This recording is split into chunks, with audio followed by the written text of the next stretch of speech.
Hello everyone, I am Crawlers and I decided to do this video to kind of record some gameplay from CTE, Hardline CTE, so you could see some of the new weapons that from the Criminal Activity DLC that you might not have seen otherwise because not everyone has premium. So these are the weapons and some attachments that you have with them, and some quirks that they have, how they work, and their stats. So let's go over the FAL. Well, what can you say about the FAL? It's really fun to use, but difficult to keep on target weapon unless you're unless you're 100% sure you're gonna hit your target. Don't even try to give away your position and just fire and miss with every shot. Just kind of get up close and personal and open up with controlled bursts, and or as controlled as you can get them with these fakakta stats. The magazine is so small, so you're not really gonna be able to put up any kind of sustained fire, and the recoil is also so great. It's gonna be redundant anyway. And now, of course, your mileage may vary, but uh, I like to run a close range, no magnification scope, a modified stock, a compensator, and an angled grip, as I like to tap fire it, as full auto is a foolish thing to do with the FAL. Um, Firstly, because of the unbelievable per shot recoil of 1.3 degrees per shot, and the rate of fire of 700 rounds per minute will make this thing bounce around like a frog on a hot plate. And secondly, because of the small magazine capacity of only 20 rounds, which is gonna run out very quickly if you hold down the left mouse button.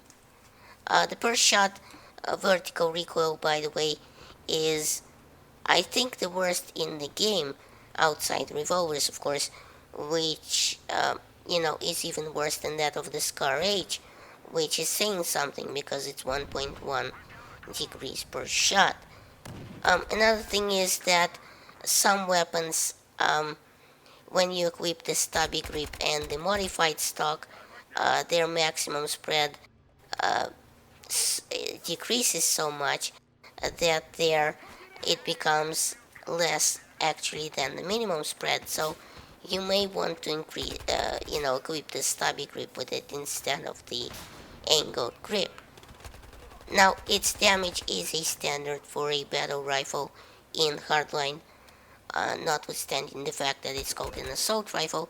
Forget that, it's a battle rifle. As such, it puts down 43 maximum damage at 30 meters, which drops off at 20 to 25 at 60 meters.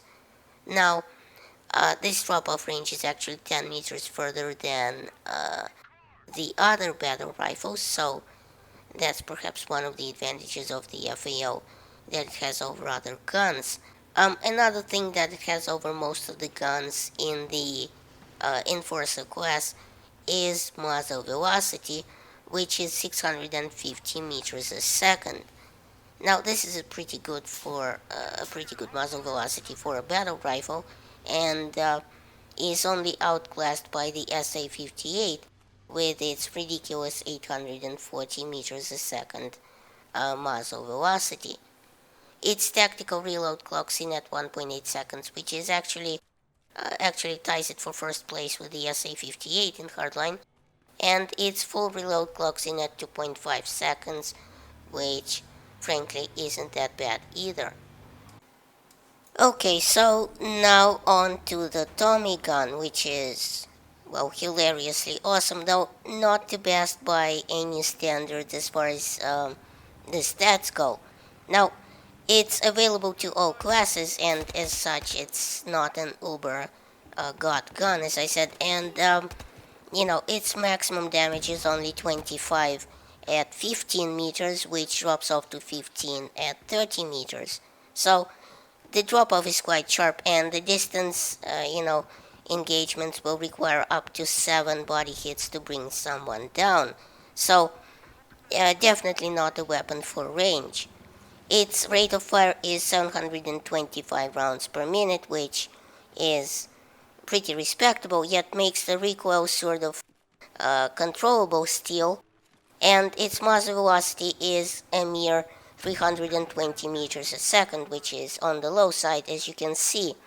I mean, it's a tiny bit better than the K10 and actually UMP 45 territory, but that thing puts down quite a bit more damage per second despite its lower rate of fire because of the increased damage per bullet. Now, you don't get a lot of attachments for this gun in the game because, after all, it's an old school gun. You only get a foregrip and 8-round magazine, of which is a 50-round capacity, which replaces the default stick magazine of 30 rounds. It's a hoot and a half to use, no matter what, no matter the bad stats for it. You just want to run it because it's so freaking cool. The enemy just kind of gives up when they see that you've got such a cool gun with you. It will also recoil up at 0.35 degrees per shot, which really isn't all that bad, and its per shot multiplier is 1.78.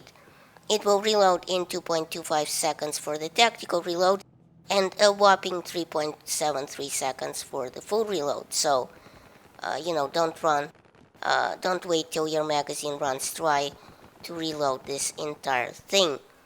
But you can't even equip the armor-piercing rounds with this thing, as they come as accessories, so, you can't even equip a modified stock or extended mags with it. Wait, you can. Scratch that. You can equip an extended mag, but that's it.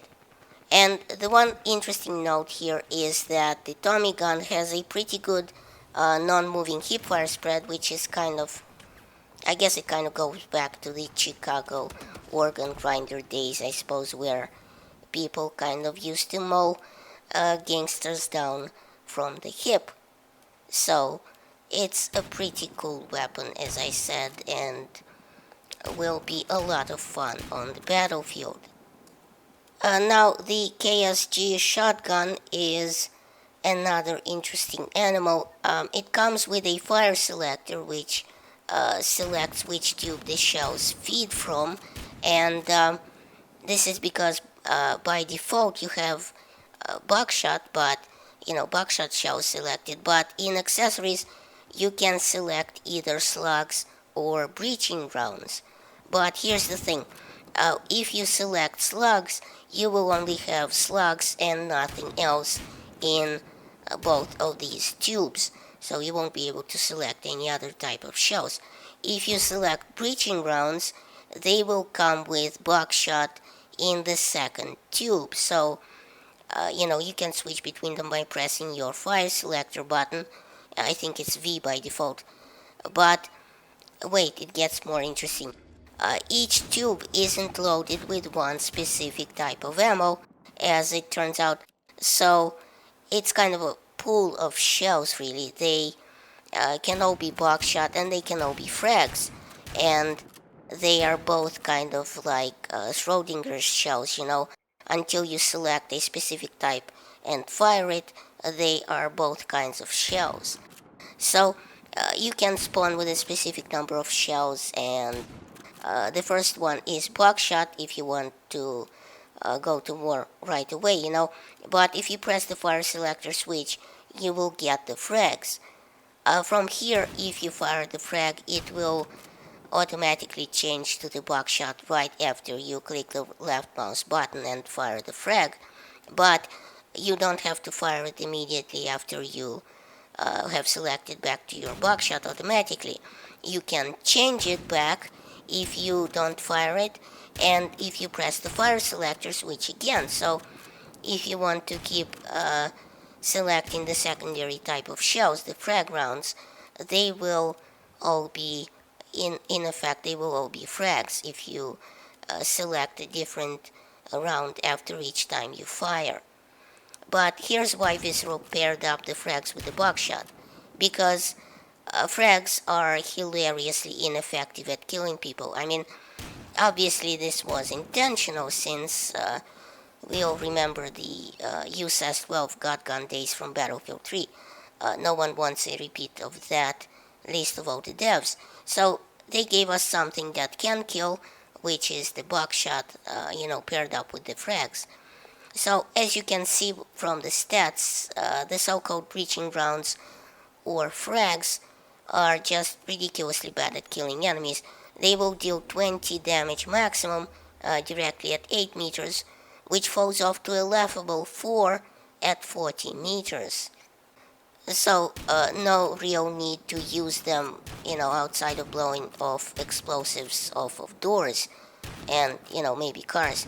If you use them in extreme close combat, you are likely to blow off your own nuts off, just as I did when I was playing around with it a bit and shot it point blank at a tree. The slugs fare quite a bit better though, as expected. They do 100 maximum damage at 20 meters, which drops off to 38 at 50 meters. So past 50 meters you will need 2 headshots or 3 body shots to kill. Up close though, 1 is enough to close the deal, as it should be really. And a note here that the crosshairs don't change between buckshot and frags, which I suppose would have been a nice feature if Visceral would have included it. If they included crosshairs for frags like they are for slugs. Now the SG-510 is another battle rifle that we get for the Enforcer class, which the community guessed right, of course, because the community is a lot smarter than I am. But I tell you what, I had a lot more luck with the SG-510 over the FAL in the game, despite what people seem to think that there is no reason to use the SG-510 over the FAL. I had a lot of fun with it. Maybe it was a fluke, I don't know. Maybe it was because I could manage the recoil a bit better because of the slow rate of fire. Maybe the enemies were just morons, but I enjoyed myself quite a bit more with the SG-510. Now, with this thing, I dared use a bit of a scope and go for short to medium range shots. Here I personally went for the heavy barrel, a stubby grip, and any scope you like, which depends on your style of gameplay and the map, I suppose. Just be mindful of its small magazine, which I think is 25 rounds, and while this thing has a slower rate of fire than the FAL, and thus a tiny bit more controllable recoil, the first shot multiplier is quite healthy on it, so tap firing probably wouldn't be an option. If you want, you can use the magnum rounds for it, which of course do more damage to players with the armor perk equipped. In fact, I believe it completely negates the effects of armor and does more damage to cars as a side effect. But the downside of it is that it makes you pop out like a sore thumb with bright tracers coming from your gun. And according to Dirty Death Dog, may also add to the vertical recoil some. So, well, obviously because it's a heavier round. Now, its damage is a standard battle rifle damage for Hardline, which is 43 at 20 meters, which drops off to 25 at 50 meters, meaning, a monstrous damage, but also a lot of recoil. Its rate of fire is only 600 rounds per minute, which outclasses the HCAR and the HK-51, and its muzzle velocity is 410 meters a second, which ties it for the slowest muzzle velocity of all battle rifles, uh, sharing first place, dubious first place, I should say, with the Scar H. So, distance engagements might not always go your way on this one, not to mention the recoil, which probably won't do you any favors over medium to long range shots. And last but not least, the nail gun, which is just a pretty freaking hilarious battle pickup scattered throughout the criminal activity, maps. It's it's a nail gun. What the hell did you expect? It fires nails from a magazine of 10, which you get 4 of, I believe. Now, the nail gun has no iron sights, which makes it a bit of a crapshoot to aim, but you shouldn't be aiming this thing anyway because it's an up close and personal weapon for, when you can't use a knife to kill someone when you're just out of reach. The advantage of this thing is that it's whisper quiet and puts down a truckload of damage.